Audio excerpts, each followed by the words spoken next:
navaga mu Rwanda ariko ubusanzwe nashingiwe u Rwanda. Namahoro Asma ni umubyeyi wari umaze imyaka 23 atuye mu gihugu cya Uganda, atandukanijwe n'umugabo we ndetse n'abana 7 aho batuye muri Masaka.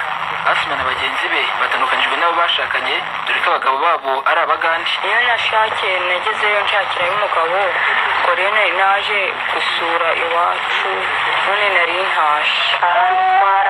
Twaraye dufungiye muri polisi yaho ya Gisoro. Navaga mu Rwanda ariko ubusanzwe nashingiwe u Rwanda. Baduhaye bamirangamuntu, ngeze hariya ku mupaka bambwira ko ari ngombwa gushaka irangamuntu kubera ko navukiye mu Rwanda. Iriya barayinyaka, bantegeka gushaka iyo mu Rwanda, ndayishaka, irangamuntu ndayibona. Ubwo niyo nagenderagaho, n'abagabo bari barimo nuko abadamu bari bafunze ukwabo, natwe dufunze ukwacu. Tubwiraga abanyarwanda ngo turi abagome, ngo dufite ubwenge bwinshi. Nje mazemo iminsi 6, nahindana kumaramo icyumweru, mfungiwe kuri polisi ya Gisoro. Kandaga niyo yasize dufata Abanyakabande itujana Gisoro kuri polisi baradufunga. Ariko twaciye ku mupaka byemewe n'amategeko. Aba banyarwanda bagaragaza uburyo bahohoterwa muri Uganda, aho ufashwe akibwa amafaranga miliyoni 2 z'amashiringi ya Uganda, uyabuze agafunga imyaka 2 kandi bafashwe nabi. Twabona ko turi kushaka ahantu batadushaka, muri make nje niko navuga.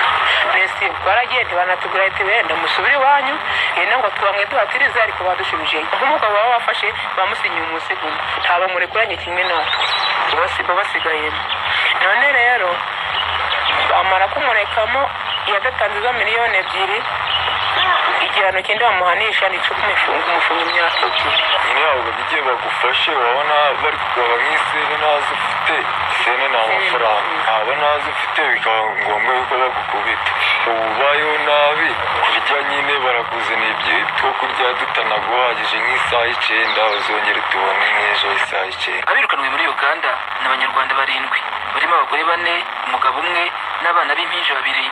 Muhirwa Jean Paul yari umucuruzi muri Gisoro, aho yari amaze imyaka 6, atandukanijwe n'umugore we bari bafitanye umwana 1.